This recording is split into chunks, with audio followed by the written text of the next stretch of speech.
Remember, DNS is one of the most important technologies that an IT support specialist needs to know in order to troubleshoot networking issues. So let's get into the nitty-gritty. DNS, in practice, operates with a set of defined resource record types. These allow for different kinds of DNS resolutions to take place. There are dozens of different resource record types defined, but a lot of them only serve very specialized purposes. We'll cover the most basic ones here. The most common resource record is known as an A record.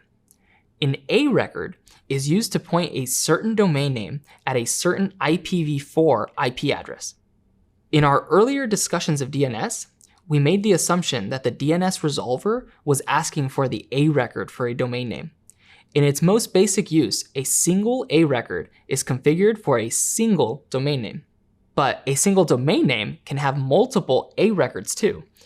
This allows for a technique known as DNS round robin to be used to balance traffic across multiple IPs.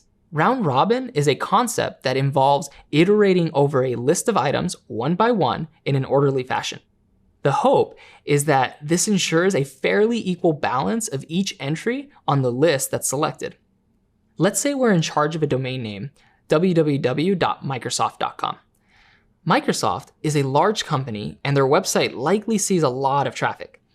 To help balance this traffic across multiple servers, we configure 4 A records for www.microsoft.com at the authoritative name server for the Microsoft.com domain.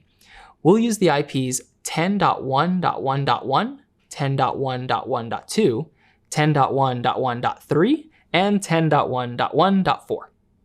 When a DNS resolver performs a lookup of www.microsoft.com, all 4 IPs would be returned in the order first configured. 10.1.1.1, followed by 10.1.1.2, followed by 10.1.1.3, and finally 10.1.1.4. The DNS resolving computer would know that it should try to use the first entry, 10.1.1.1.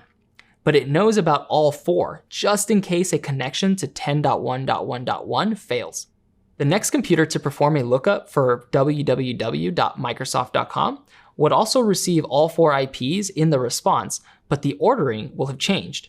The first entry would be 10.1.1.2, followed by 10.1.1.3, followed by 10.1.1.4, and finally 10.1.1.1 would be last on that list.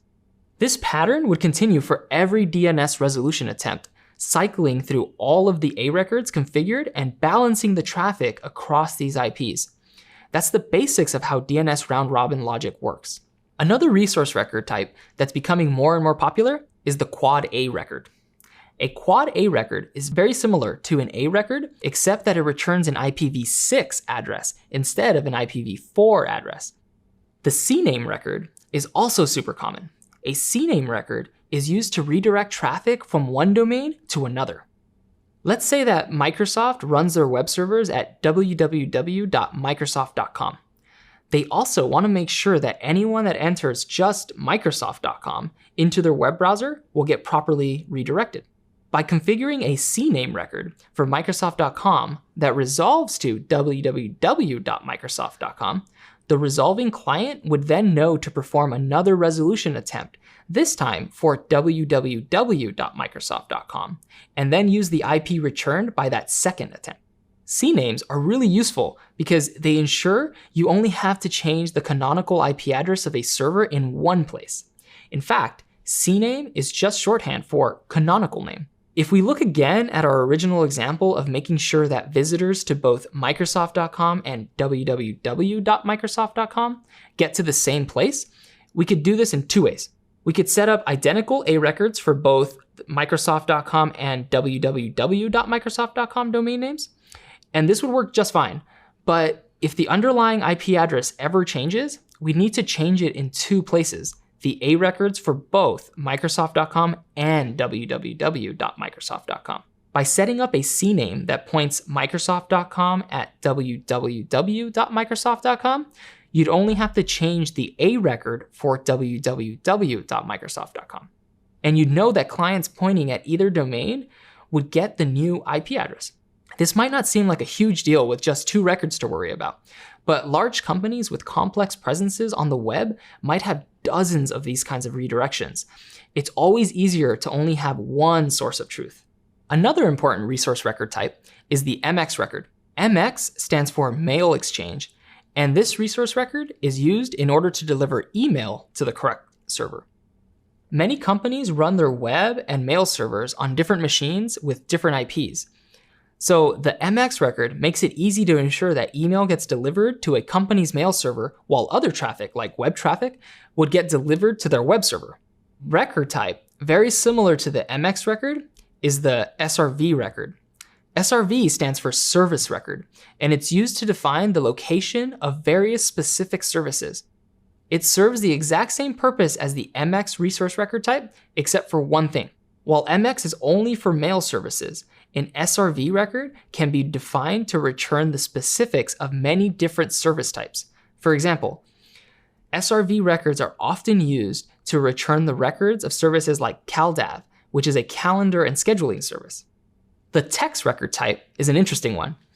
TXT stands for text and was originally intended to be used only for associating some descriptive text with a domain name for human consumption. The idea was that you could leave notes or messages that humans could discover and read to learn more about arbitrary specifics of your network. But over the years, as the internet and services that run on it have become more and more complex, the text record has been increasingly used to convey additional data intended for other computers to process. Since the text record has a field that's entirely free-form, clever engineers have figured out ways to use it to communicate data not originally intended to be communicated by a system like DNS. It's pretty clever, right? This text record is often used to communicate configuration preferences about network services that you've entrusted other organizations to handle for your domain.